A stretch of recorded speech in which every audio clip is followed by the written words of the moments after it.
To the Concealed Carry Podcast, Season 5, Episode 8, News and Gear Reviews.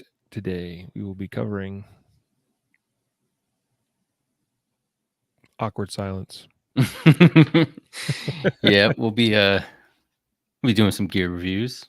I got some stuff that I picked up during SHOT Show, just as a little teaser. Yeah, well, I assume I know what you're talking about because you only put the brand name of the thing you're reviewing in the show notes. I was like, well, I think I know what he's referring to. It's okay. It could be a surprise, bro. There you go. I put it in there now. Oh, those things. Yeah. Do they make anything else? I don't know. Maybe. I guess, yeah. Yeah, they do. They make tons of stuff. Yeah. I am going to review something that is not gun related, but I think is still of interest to many of our people. So it'll be a fun one to talk about. Right on. Yep. Something I've been packing around with me and has already come in handy a little bit, which is kind of cool. So, oh boy. I was yawning before we hit the go live button, and it's apparent I cannot keep that in check. So I guess I apologize in advance if I yawn while we record. I have been told I'm extremely boring on the podcast, so yeah, it's all your fault, Matthew. I'm putting you to sleep. Sorry, guys. Sorry, Riley. I guess I'm working my magic here.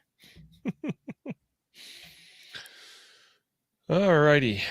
Well, I don't know who all we have watching because nobody's bothered enough to comment yet. Who's going to be the first? I'm going to top off my water bottle here. Here we go. Still no comments. Man, it's quiet. Did we lose everybody over the weekend? I don't know. New strain or something? Tell you what, who here is watching from Alabama? Because I just came back from Alabama. Alabama. Bama. Roll Tide. It was cold in Alabama. Yeah, I was just going to ask you, that cold front kind of hit you guys during that class? Yeah, dude. Every morning started below freezing and then, warmed up. But the problem on the first day was that we had this probably 8 to 14 mile an hour winds. Like there was times it was more calm than other times, and then it would kind of pick up. But anyway, that wind was just cold. It just cut through you, and we got through day one, and then we did day two, and day two was much, much improved. Hello, Christy. Hey, we got our first comment on YouTube. I guess everyone's asleep like I am. I do feel like I am kind of recovering still somewhat from a weekend of teaching and travel. So, but feeling more normal today than I did yesterday, that's for sure. So I'm excited to chat with Matthew here about some industry news. And then, of course, like as was mentioned, and as is typical this episode, we'll cover a couple of product reviews towards the end of the episode as well. So let's go ahead and get this show on the road. Here we go in 3, 2, 1. This is the Concealed Carry Podcast, Season 5, Episode 8. And welcome to the Concealed Carry Podcast, part of the concealedcarry.com network. Brought to you by Excess Sights. Today is Wednesday, February 9th, 2022, as of the recording of this episode. And I am your host, Riley Bowman, joined today by co-host and producer Matthew Maruster. Greetings, sir. Glad to be here. Glad to do another episode with you. So excited to be with you all today, folks. This is our industry news and gear reviews episode. So we will cover some industry news first today. We got some interesting stories for you coming up, and a couple of new products that I think will get the P365 crowd particularly excited. Not a ton in the way of product news as of late, due to the fact that we actually had SHOT Show this year, and that typically means that there's a drought of industry news and new product releases and such following SHOT Show for at least a few weeks, if not a month or so. We'll start probably seeing some more new exciting stuff as we make our way closer to the NRA show, which I think is in May. I think it's in May, somewhere around there. So anyway, today though, again, we do have a couple of new products we'll share with you. We got some industry news we'll share with you, and a couple of new product reviews for you all as well that I think you'll find interesting.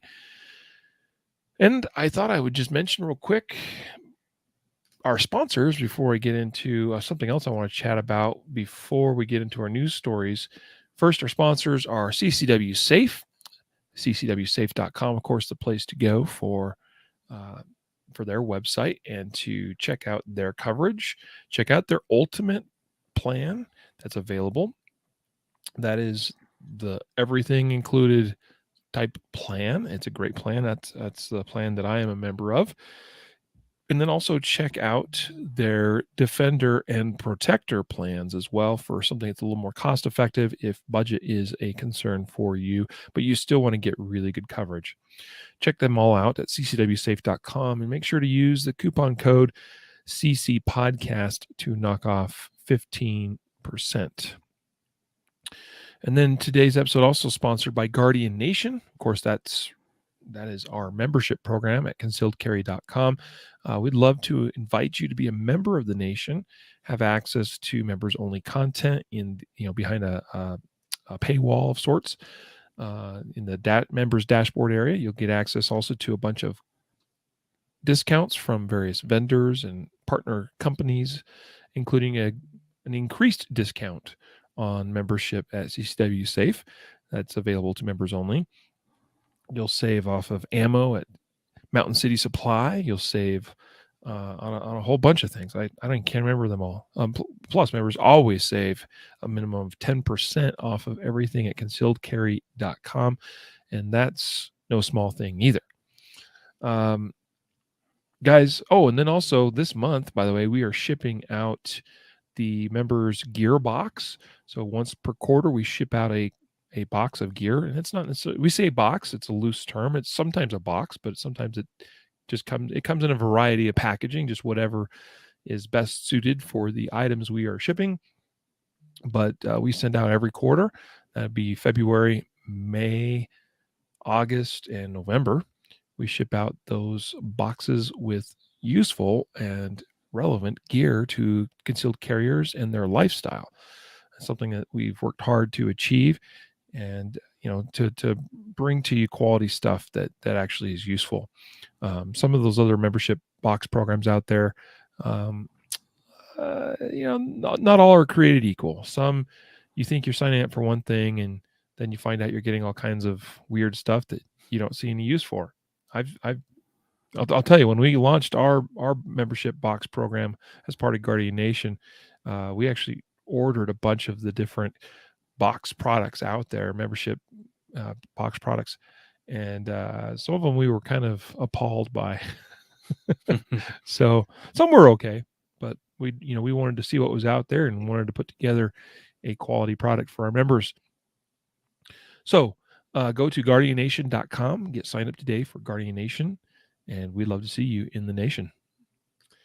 So I wanted to just chat real quick. This is unrelated to our industry news and gear reviews episode today, but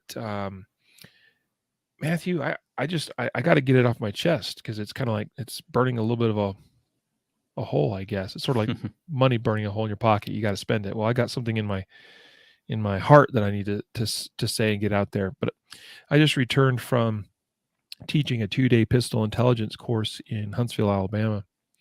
And I had the biggest class I've ever taught, at least in a full 2-day course like that.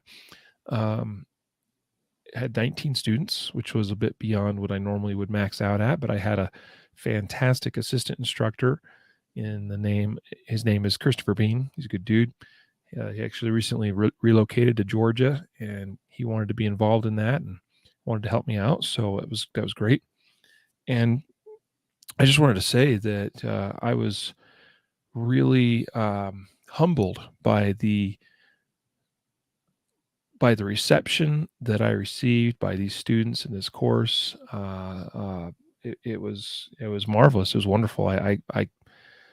It was one of those things where I actually commented to somebody's post on this on Facebook about it. Where I've seen a bunch of posts over the last few days of people saying what they got out of my class, and the things they learned, and the growth and improvement and things that they saw. And I just said, hey, look, like, you guys have been posting and saying lovely things about what you got out of the class.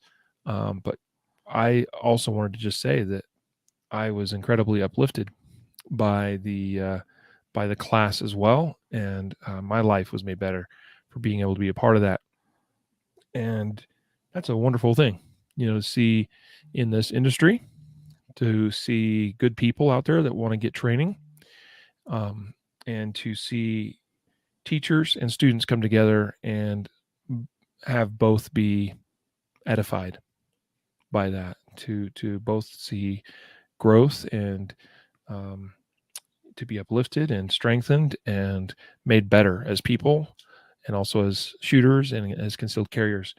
So just wanted to put that out there. I'm thankful to have been able to do that, and thankful for all the other opportunities afforded me in this job that we do, and thankful to be with you, my friend Matthew. Yeah, well, I know it's been a long process for you to get that curriculum put together. You put a lot of thought and testing and counsel with drawing counsel from many different sources to really put that together. And I know because I work with you, your attention to detail, and that you'll continue to tweak things here and there. And so, yeah, I'm not surprised that people are taking a lot from the course, in not just shooting wise, shooting, being able to shoot well is important, right? But like, it's not, there's other aspects of life that are important too, right? So being a good human being is something that I know you instill in your classes as well. So it's a holistic thing, and I'm happy that people are starting to notice that and attend your classes. Yeah, man, I appreciate that, and that's everything you said is true. It's something that we talk about so often on this podcast about, especially when we're doing the justified save stories, Mm-hmm. and we cover some of these stories that don't go so well for people. And, we talk about the importance of being good people and wise stewards and making good decisions. And that was a thought that came to mind as you were saying what you just did there, and just thinking that it just all comes full circle, Yeah. and so, yeah, anyway, we'll move on from that. And I do hope to see more of you out there training in the future. Don't forget about our Guardian Conference. That's a great place and a great opportunity to come and see many of us and many instructors all in one place in September later this year. And of course, if you want to come and train with me directly, I've got a couple classes coming up here in the next few months in Ohio, Iowa, and Michigan, and still working on final details of one in Utah later in the year. So yeah. Anyway, I'm going to go ahead and get to our first news story. So this is a new product announcement from Wilson Combat, and what this is a new grip module for P365 pistols. So the P365 has been quickly one of the most dominant concealed carry guns out there in the sub or micro compact space.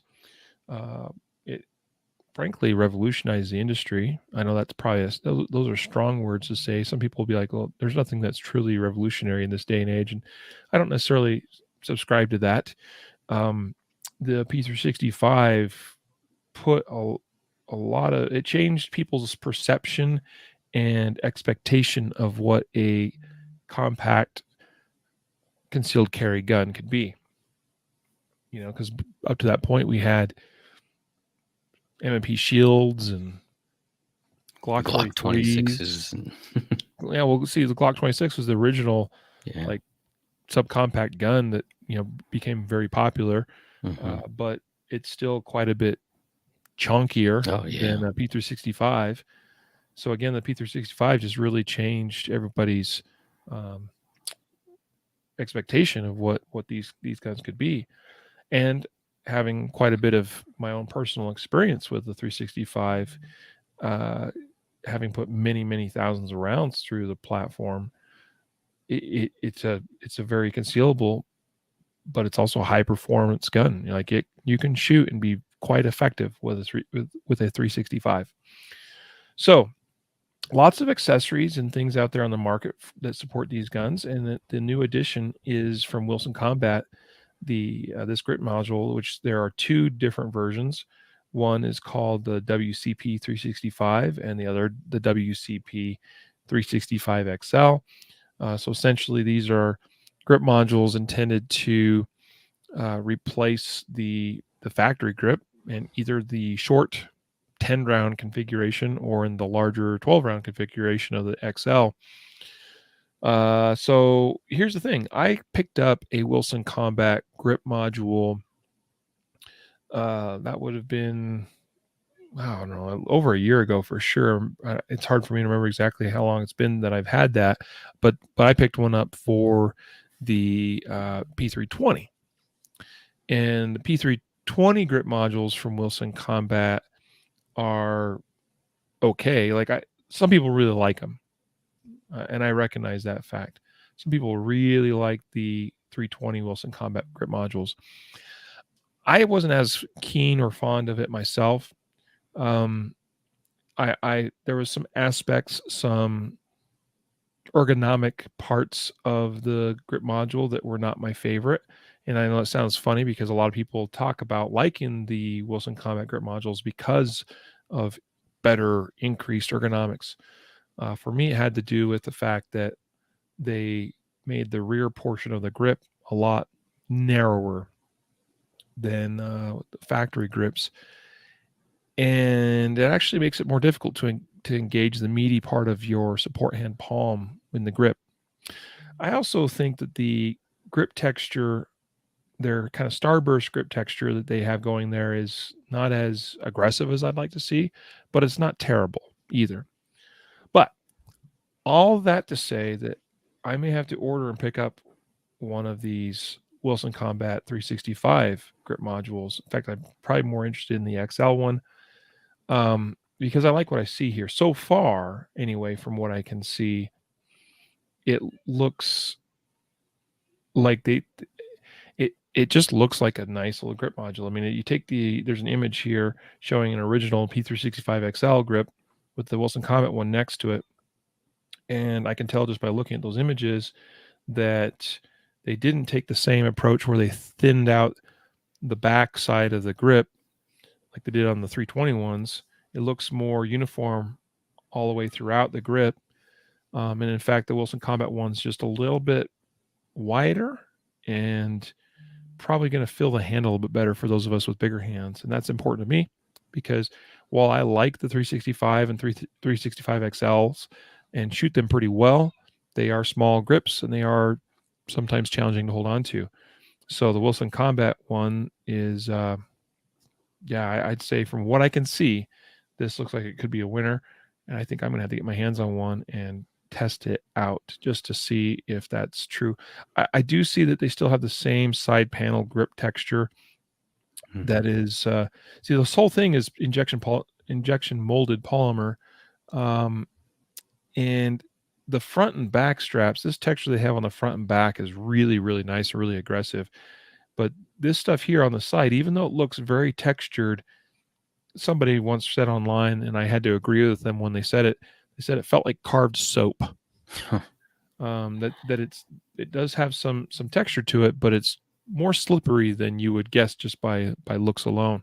Mhm. So I suspect that's probably going to be also true here, but I think it'll probably be acceptable.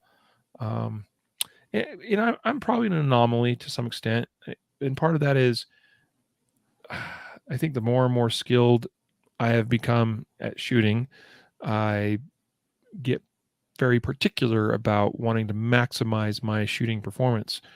And one of those simply is just by making a grip a lot more Grippy. textured, a lot more aggressive, means you can engage grip with that, the grip of your hand with that grip more aggressively, more control, less slippage, so you can shoot it faster and better. So, but the downside of that is a loss in comfort and abrasiveness, and maybe that's not as ideal for concealed carry. I haven't personally found that to be an issue for me, but I think I'm also willing to put up with some things that maybe some more normal concealed carriers are not willing to do so. But anyway, pretty cool to see them extend their grip module products to the 365 line and not just the 320 line, with some additional improvements from what I can see. Yeah, it also looks like, I mean, I can't tell, I haven't held it, but in the picture, it also looks like that tang is maybe thinner. The back tang on the Wilson Combat. So potentially maybe you get a little bit of a different, little higher of a grip, or, looks a little thinner, but yeah, that could be. That does. Yeah, it's hard. I think sometimes that sort of thing is hard to measure looking at pictures, but I think there may be some truth to that.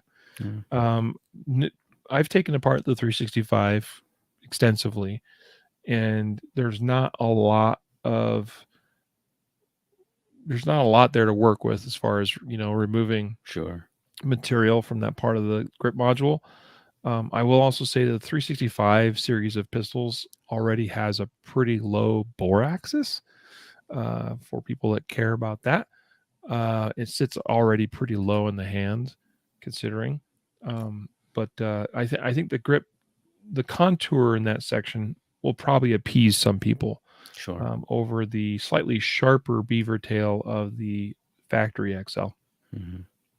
So there you go. Similarly related to this, there's a new product from Sig Sauer that was announced in the last week or two. And this one's known as the P365XL Spectre Comp. So Sig is well known for basically taking their lines of pistols and then just creating unique editions of them and releasing them as a new product, essentially. They've already done that a couple of times now with various versions of the P365 and P365XL series of guns.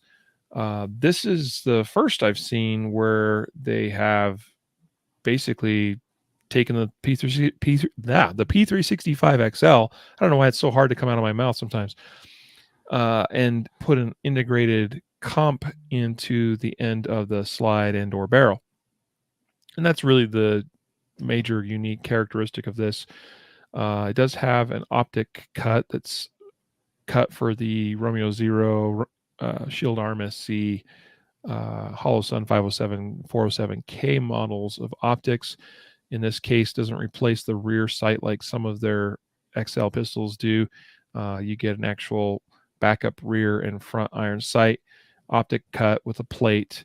The slide has different cuts to it, as far as it's got a optic, or like not an optic, but a window cut at the front of the slide there, just a little bit behind the front sight. In front of the front sight is the comp ports. And then the other thing that they're using here is the laser engraved grip module that SIG came out with, I don't know, like 6 months ago or so, which I think is cool. It's nice to see an option with a little more aggressive grip texture. I still wish that they would take that grip texture all the way up the side of the grip, like the Wilson Yeah. Combat. Well, I mean, Right. geez, we just talked about that, and you see how they have that texture all the way up the side panel. I just don't understand this sometimes. But anyway, it's got a gold trigger and a gold colored barrel. Okay, cool, whatever. This obviously is a gun that's intended to be kind of what's the word? Gucci looking. Mhm. Does it shoot as well as it looks? Well, I suppose it probably shoots fine. My curiosity would be about the comp itself and if there's any measurable effectiveness there at all or not. And yeah, so I don't know. I have to get my hands on one to actually test and evaluate, and I don't know that I'm planning on doing that anytime soon. I haven't seen the MSRP on this, but it's probably not one I'm going to like. And it comes with 4 mags, 212 rounders and 210. Yeah. A question from Connor on Facebook says, can you run the P365XL in USPSA, or is it still not considered big enough? Actually, so I don't think it's an issue about whether it's big enough or not. I'm pretty sure you can run a 365XL in USPSA. I haven't actually bothered to check, but it would shock me if it's not on the approved USPSA production list. And if it's on that list, it could be run in either production division or carry optics or in open division. I actually know somebody that put a not an integral one, but a compensator on the end of their P365 and kind of Gucci'd it up a little bit and then ran it in open division for kicks and giggles. So there's definitely a way. I mean, you got me wondering, Connor, so I may have to go and just check if it's on the production list. I'm pretty sure it is. But yeah, you could absolutely shoot a P365 or XL in USPSA. There's no rule about a gun being too small for that, unless it's too small of a caliber, because everything we shoot in USPSA is pretty much all, it's got to be 9mm or bigger. And then of course, this certainly fits that bill. Now, in IDPA, that'd be a little bit of a different story, and one I'm not as equipped to answer as to the 365XL specifically, as far as where it would fit divisionally in IDPA. I could take some guesses at that, but it's not my specialty. So there you go. Matthew, tell us about this next article from foxnews.com. Biden's gun-first approach to violent crime ignores basic facts. Yeah, so this is the author of this is well known, John Lott. You might have, as a listener, you probably are familiar. He's the president of the Crime Prevention Research Center. He is constantly putting out, he's analyzing the data of defensive gun uses, DGUs, justified saves, what we call them. And so he's looking at this, and this came out about 5 days ago. He mentions that the reason why these initiatives to stop, gun violence fall flat as far as any sort of impact nationwide is because 92% of violent crimes do not involve firearms. And so when you look at the small subset of violent crimes across the country, and sure, gun crimes or crimes where somebody uses a gun certainly affects people's psyche, their safety, all of that. But that's not the only thing that affects those things, right? Like if you're getting just violently assaulted, if rapes and violent burglaries and carjackings and all these things, these are also a huge effect, have a huge effect on public safety and psyche of certain demographics in high crime areas. So the point is that if you're just focusing on 8% of the violent crime and going after that, and it's such a small subset, in not addressing the root cause of the problem of violent crime, then you're not going to get an actual noticeable effect. And we've seen this throughout all of the gun control legislations that, when they did the study on the I'm drawing a blank on the assault weapons ban, right? They went through that and said there's no noticeable. We can't have, we can't measure any impact that this has had on reducing violent crime. There's a couple important stats or interesting stats if you want to look at it. It says the U.S. Department of Justice National Crime Victimization Survey in the latest year available, which is 2020, shows that there were 4,558,150 rapes, robberies, and aggravated assaults. 21,000 murders. Of those, 350,460 rapes, robberies, and aggravated assaults, and 13,620 murders involve firearms. That's 7.9% of violent crimes. Violent crime rose 5% in 2020, but gun crime, or crimes involving guns, dropped 27%. So we have now violent crime rates going up and crimes involving guns going down. So there's a lot of people that try to correlate numbers and stuff like that. But if you're not looking at the root cause of what's causing the violent crime, and you're just trying to pin it on a gun, it's going to be ineffective. That's the gist of this article. Yeah, these sorts of things are always interesting to read and follow because, and we've talked about this, but the truth of the matter is that it's hard to really understand what the truth is, because there's so many different. I mean, number one, America is a big country with a wide variance in demographics, cities, cultures, from place to place, state to state, city to city, and all of that factors in. And it, I mean, for instance, so the statistic here mentioned that violent crime reported to police rose 5% in 2020. Then it says gun crimes fell by 27%. So that would, okay, that's fine. But here's what I can say based on just following the news.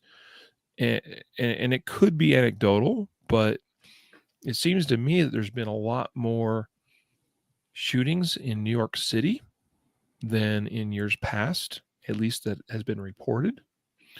There's been more law enforcement this year killed across the country by guns than in the last few years.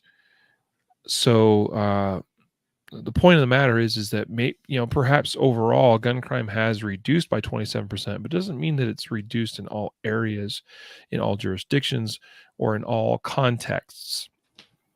So just some things to think about and ponder. But I get that the premise here, and this article is written by John Lott, and he is well known as being, the head guy at Crime Prevention Research Center. The premise here is that violent crime has risen substantially, measurably so in the last year or two. Keep in mind that the data that we're referring to here is from 2020 and not from 2021.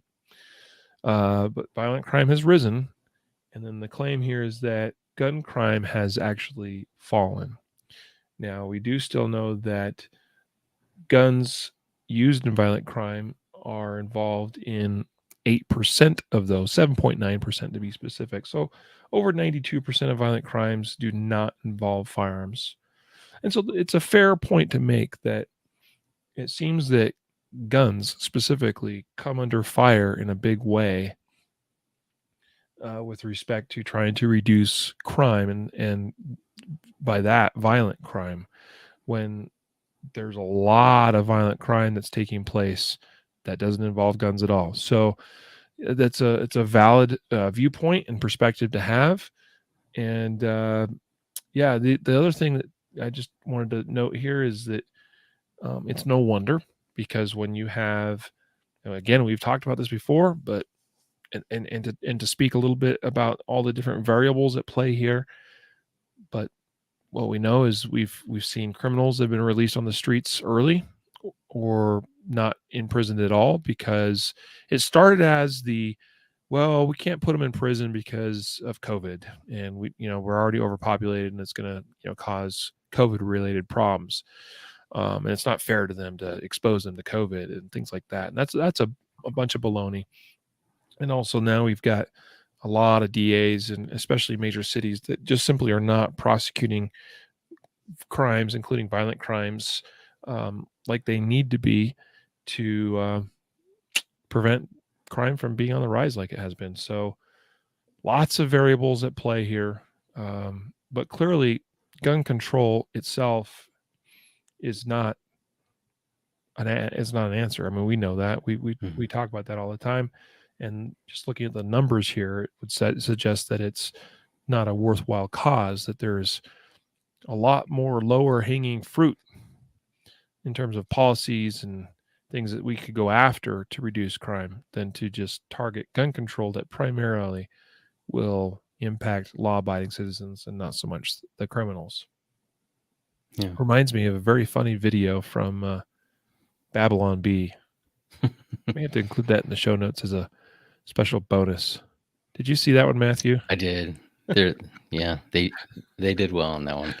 A video from the perspective of a criminal who's complaining about laws being passed to, gun control laws, and he's lamenting about how this will make getting his guns just so much more difficult and make committing crimes more difficult. And then he's like, except that I will just keep committing crimes and stuff because I'm a criminal.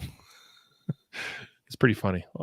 I'll go ahead and plan to stick that in the show notes as a bonus. I'll have to remember to do that though. And if I don't, hit me up, send us an email or drop us a comment. Let me know that we forgot to include something in the show notes. I'll make sure it makes it in there. All right. You wrote an article, and I'm just gonna kind of skim over this, but for the most part, because it goes into a lot of depth. But recently, you wrote this article on January 29th of this year called "Are Strict Gun Laws Making People Safer?" So this is also included in our show notes of today's episode, highlighting the annual gun law scorecard from isn't this from Giffords Law Center? Yep. And so Matthew makes some really solid points in this article. So go read it, folks. Again, it's titled "Are Strict Gun Laws Making People Safer?" Published on concealedcarry.com, January 29th, and we'll make sure the link is in the show notes for this one as well. Yeah.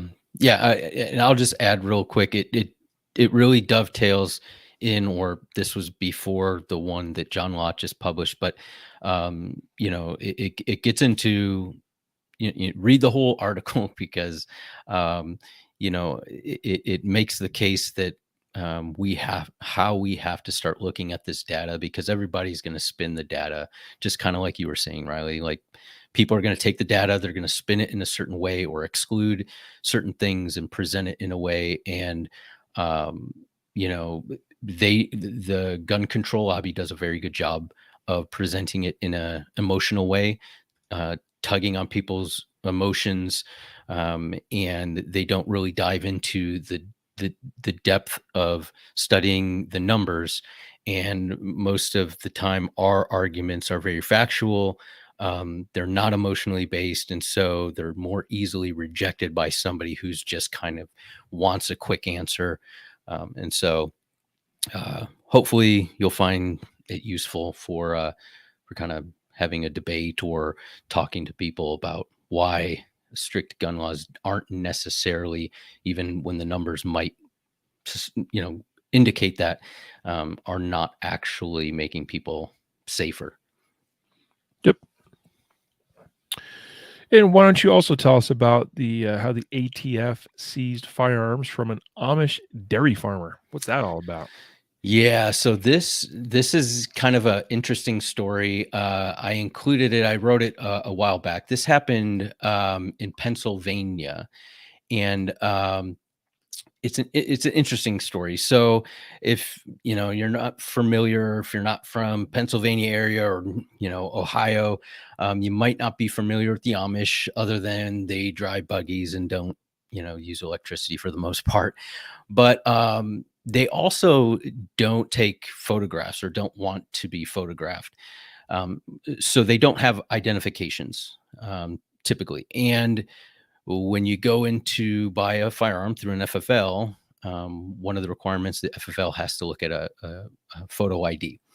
So basically, what happens is this Amish guy who owns a dairy farm, that's his business.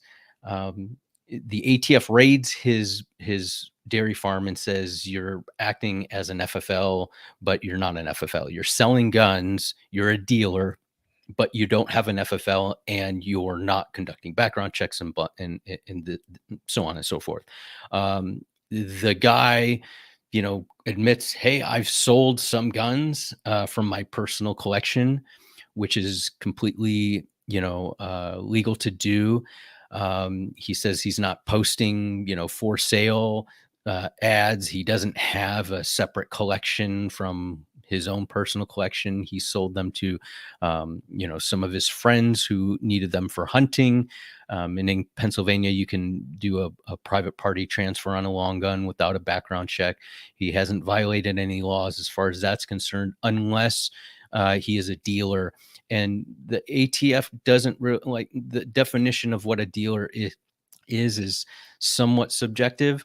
And so um, it's kind of up to them to say, well, we think you're selling too many guns in too short of a period of time, or whatever, other totality of evidence that they've gathered. So I don't know, what they've gathered in their investigation. Clearly, he's saying that he's not routinely selling guns and he's not a dealer. This isn't his business. The ATF is contesting that and seized all his guns. So yeah, just an interesting story involving the Amish and guns, which, I don't know. I guess there's some reality TV show like that, but I don't really see Amish and guns in too many stories. So I thought it was interesting to share with you guys. Yeah, it's just it's an example of you hit on the head with your statement about definitions being subjective.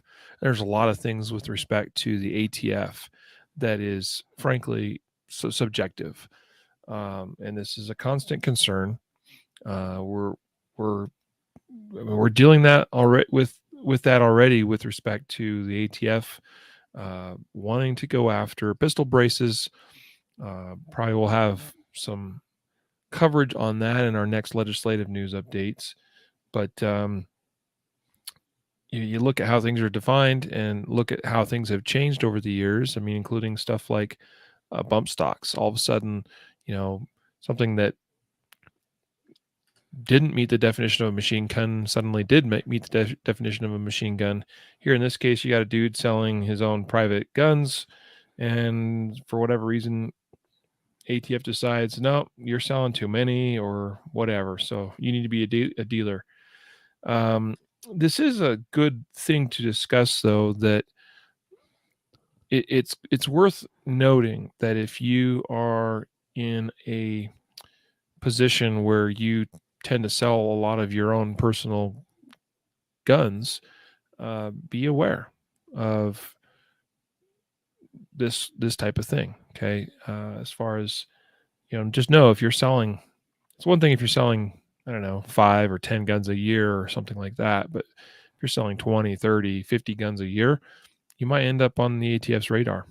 So Yeah. just a thought. And it kind of underscores why definitions are important. Why, when you enter into conversations with people or you're going to discuss gun laws or gun control, that why saying semi-automatic versus automatic is it's important to draw that line and to define those things, because if we don't define the law, or if we don't define terms, it's very easy for people to kind of gaslight you into thinking they're talking about one thing and say, well, you know what I mean, like, semi-automatic guns and this and that. It is very important that we define terms, because the definition of something can cause you to be a felon versus a law-abiding citizen just by an interpretation of a definition. Absolutely. And our final story, this is kind of an interesting one. I came across this on Instagram initially because that's where I follow this fine gentleman.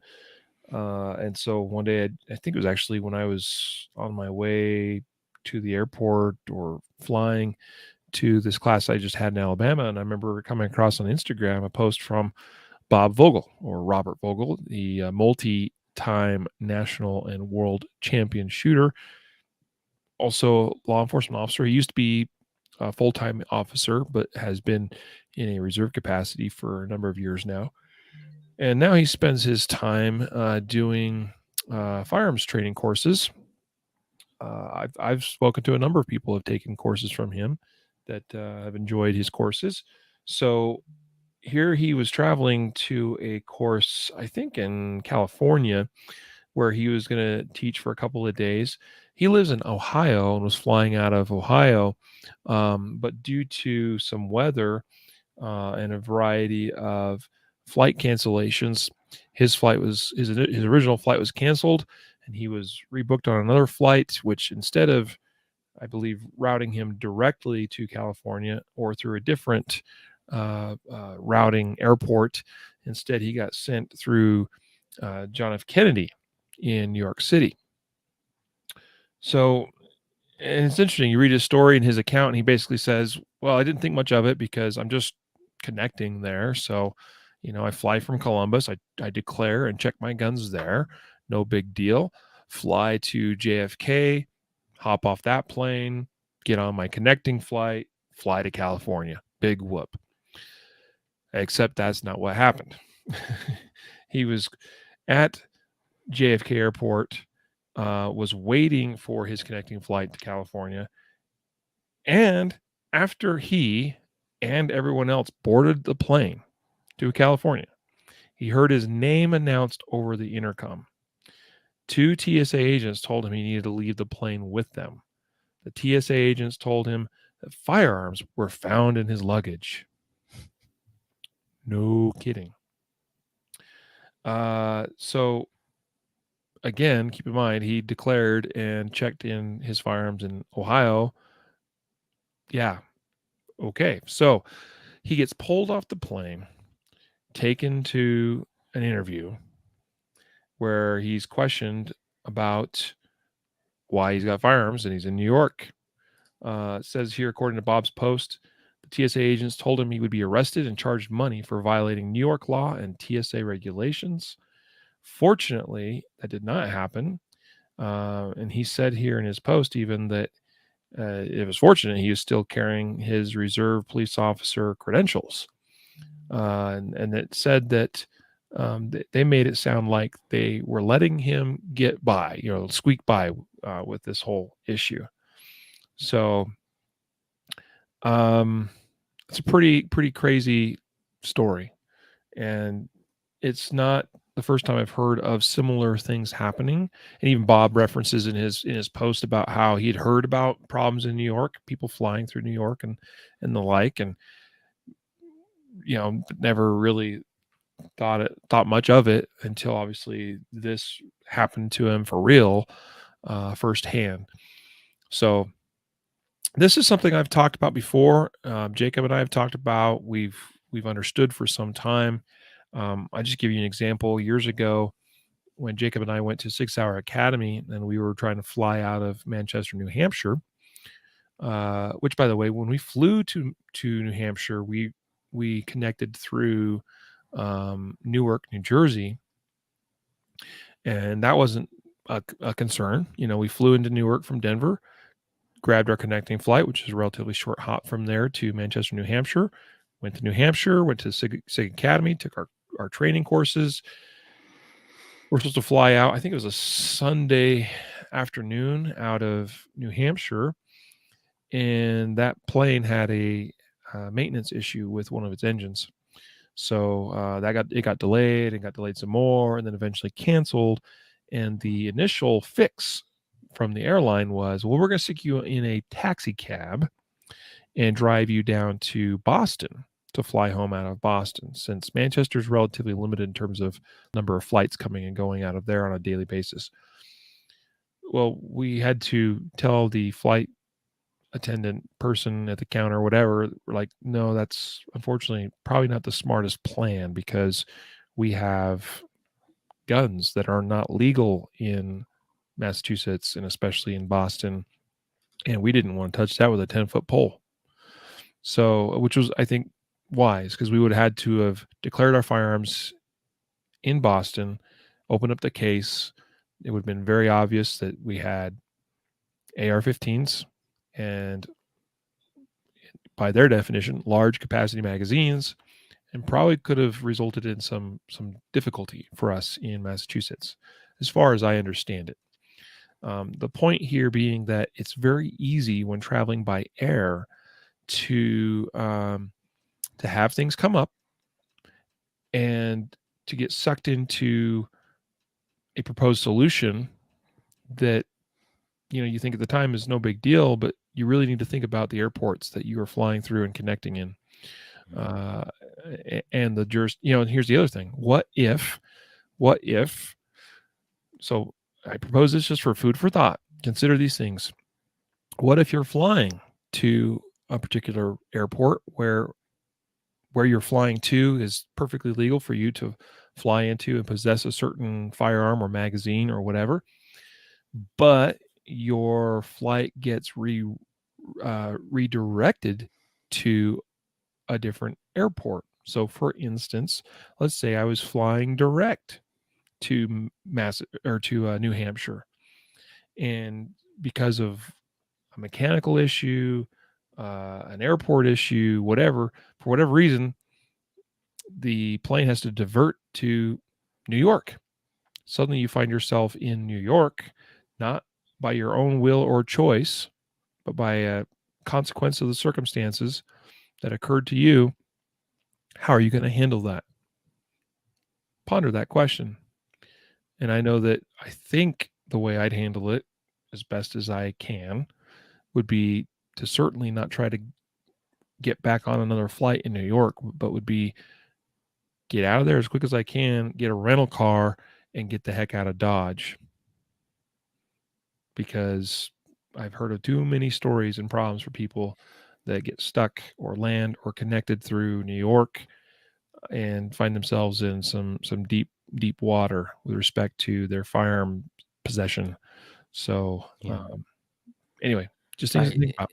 Yeah, I mean, and I, like you, I've heard different stories and instances of this thing happening and people actually getting arrested. And who knows if he would have been arrested had he not been had his police credentials or been a reserve officer.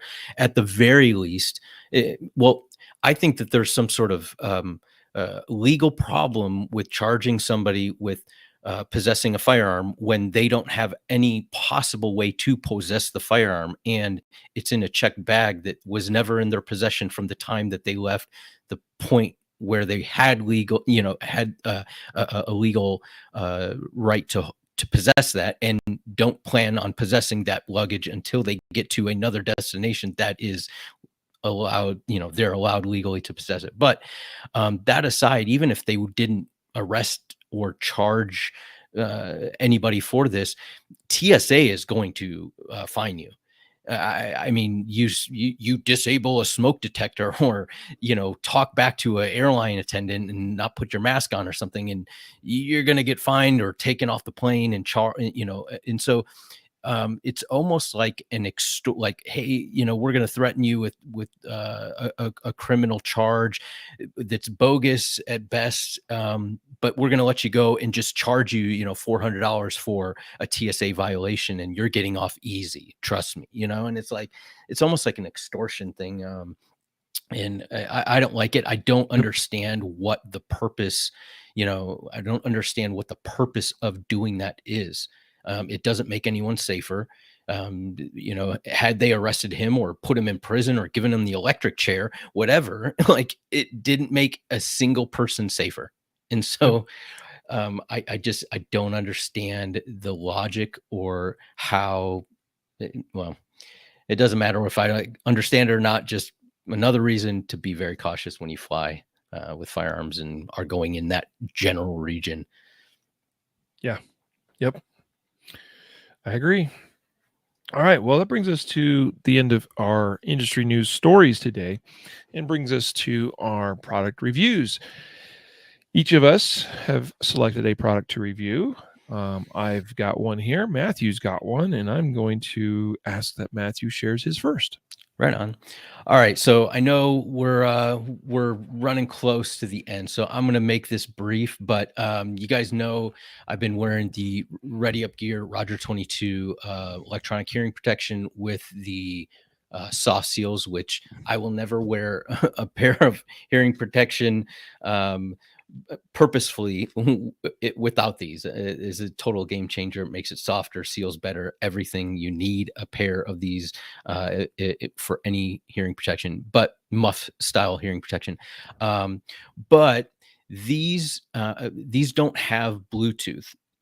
And so what I do typically is you can plug in like a audio cable, and you know, if I'm cutting the grass or something, I'll run an audio cable into my phone and I'll listen to podcasts or music while I'm doing that. I get hearing protection and I can listen to what I want to listen to. When we were at SHOT Show, I picked up a pair of the Howard Light Impact Sports, which in all, you know, they look and operate very similar to the Roger 22s in you know, profile and everything like that.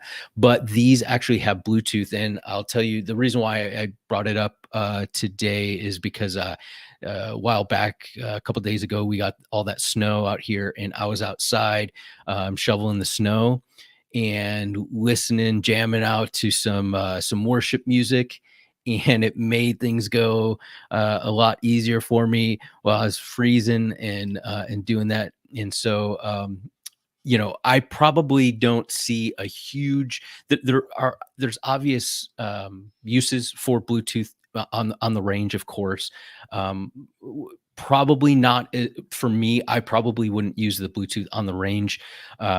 But for those tasks around the house and things like that, where I need hearing protection, but still want to listen to music or whatever, you might want to consider picking up a pair of, you know, hearing protection that allows you to do that.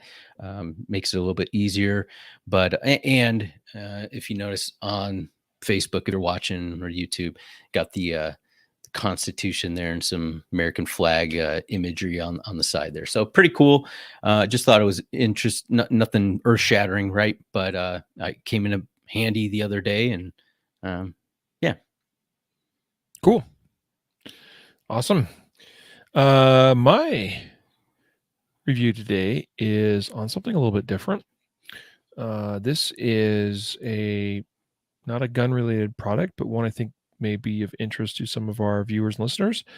What this is the most compact, comprehensive lockpick set I've ever seen.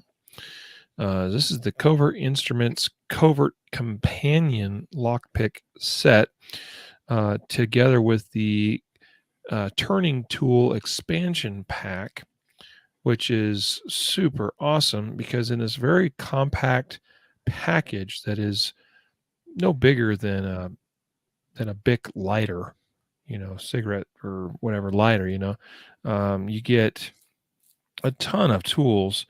The turning tool expansion pack was important to me because I if I was going to have some lock picks with me, then I sure as heck want to be able to have with me the turning tools necessary. That these are your tension bars, if you will, to apply tension to a lock when you are attempting to pick them. And along with that, so that's part of that expansion pack. But then I've got all of these various picks, everything from warded picks to rakes,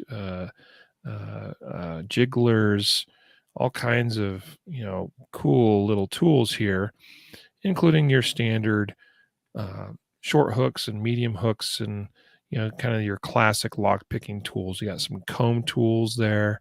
I mean, there is a ton of stuff packed into this little package. So I've been quite impressed with it. Picked this up and have picked a number of locks with it, mostly for practice. So why is this? Some people are like, well, that's weird. Why are we trying to commit crimes and rob people and break into places we shouldn't be and that kind of stuff? And I would say, no, that's not what I'm talking about at all. But number one, I think the skill is a kind of a fun skill because it takes a lot of patience and time to learn. And I think it's something that can come in handy in a pinch. Heck, I lost a key to a lock years ago that to prevent me from being able to get into something that was locked that belonged to me. And I wish I had the skill that I have now, and I'm still learning and developing, but I'm becoming fairly proficient. But I wish I could have just picked that thing instead of having to bust that lock off and cause a bunch of damage and stuff. And so so the Covert Instruments Covert Companion Lockpick set with turning tool expansion back. Highly recommend. Not inexpensive, but from what I could tell, the tools themselves are quality. And if you were to buy a quality lockpick set with all these different tools included in a standard format, you would spend a lot of it'd be a couple $100 probably. This all together with expansion pack was about $125, $130, somewhere around there, and I think it's worth every penny. So check it out. This product and this website, covertinstruments.com, I believe is associated with Lockpicking Lawyer. He's a very popular YouTube channel out there, all about picking locks and showing lock weaknesses and stuff. And I know some people think that the work he does is controversial, but really what I think he does is a great service to the community because number one, lock makers should be called out when they make crap locks. And he, first of all, identifies that, lets you know what products to avoid. And that is useful information. And then hopefully lock manufacturers get better at making better quality products as well in the process. And so, there you go. Check it out. Covertinstruments.com. And very happy. I'm going to continue practicing my skills and getting better at being able to make use of them. Right on. So that brings us to the conclusion of another fantastic episode of the Concealed Carry Podcast. Today, though, before we let you go, we do need to announce our weekly podcast giveaway winner. We do this each week the way you want to participate is by going to concealedcarry.com/podcast prize and just fill out the sign up information there on that page. And that'll get you entered each week. You need to do that afresh. You got to repeat that each week if you want to make sure you're included in the giveaway, and share it with your friends and family for extra entries and to have a better chance at winning and being our lucky winner next week. In fact, next week, we're going to give a lucky winner a barrel block of your choice. So the barrel block products, along with the accompanying mag blocks for the 9mm, 380, 357 SIG, 40, 45, your choice of any of those options, those caliber options of barrel block. So sign up again, concealedcarry.com/podcast prize. This week's winner for a 2A Defender t-shirt. Who is that, Matthew Maruster? Jonathan M., you've won a 2A Defender t-shirt. Congratulations. Awesome. Congratulations, Jonathan M.